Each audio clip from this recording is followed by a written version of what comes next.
Hi everyone, this is a continuation of Word Module 3, the textbook project, beginning on the page titled Add Borders and Shading. So continuing with modifying this document, I'm going to select these 5 paragraphs that we had applied the tabs to and also had applied the leaders to 4 of the 5 paragraphs. I'd like to have some shading around this area and then a border around it so it stands out from the rest of the document. So I'll select the paragraphs first. Then here in the paragraph group, you have a shading button. Now just remember, this is in the paragraph group, so anything here will affect the entire paragraph. So when I click here on the little drop-down arrow next to the paint can to select a color, currently no color is selected. So you can always go back to no color if you've applied some paragraph shading. They want us to select blue accent 1, lighter 80%. So I'll find blue accent 1 and then find lighter 80%. May be difficult for you to see the shading on my screen. So you can see that the shading is going all the way from the left margin to the right margin because this is based on the positioning of the paragraph markers. So if I don't want it to be that far from the text, I would have to move those markers in order to have that positioned closer to the text, which is what we're going to do next. So they want us to move the left indent marker to the 3/4 mark. So when I point to these markers here on the far left side of the ruler, there are actually 3 separate markers. The top one is called the first line indent. It means if I'm to move that one, only the first line of the selected paragraph or paragraphs would be moved. It's just like indenting the first line of a paragraph when you press tab. If you do that, when you press enter at the end of a paragraph, that first line indent marker will be moved automatically for you because Word recognizes that you indent the first line of the paragraphs. Right underneath that, the triangle right below the upside down triangle is called the hanging indent. If I move that, the first line would remain at the left margin, but any other lines would hang beneath it. That's something that automatically happens with bulleted or numbered list. The second line of a bullet point doesn't go underneath the bullet. It goes underneath the text. So you might have noticed that moving when you've applied bullets or numbered list. This is also used in bibliography so that you can easily see that they are alphabetized. The first line is along the left margin. Any other lines of each text or reference would be indented. And then at the bottom there's a little square, and that is the left indent marker. So I can do this 2 ways. I can drag the left indent.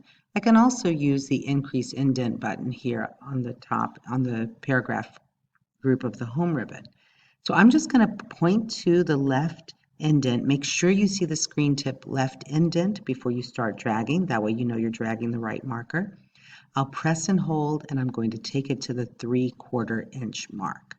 And you can see immediately the shading has moved to that position because I've moved basically the left side of this paragraph. I'm now going to move the right indent marker. That's a little easier. There's only one marker on the right side of the ruler. When you point to it, it says right indent. I'm going to move that to the 5 3/4 inch position right here. Okay. Yeah, 5 1/2, 5 3/4. Not quite sure why they wanted it so far over there. It looks more space to the right of that side than there is to this with the shading, but following along with the instructions. Now, with those still selected, we're going to apply a bottom border in the paragraph group. So here's the little border button. Bottom border happens to already be selected on the little window pane, but you can always click the arrow to make sure you're selecting the border style that you want. So you can see when I click bottom border, it only puts it on the bottom of all of these selected paragraphs.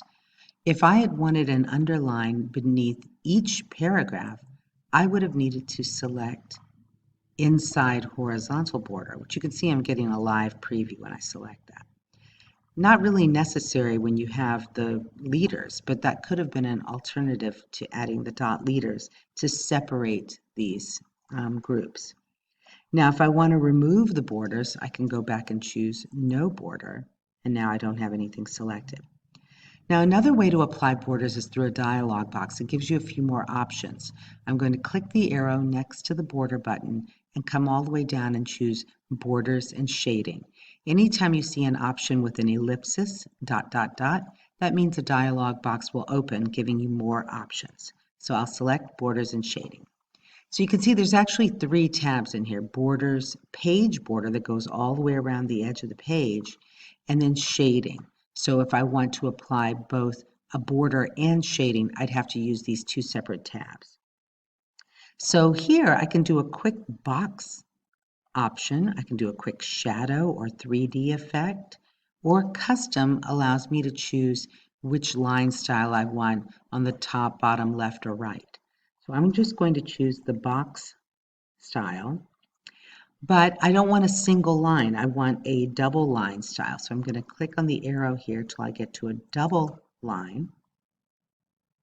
And then I want a different color for my border. So I'm going to click the color drop-down arrow and choose blue accent 1, darker 25%. So here's blue accent 1.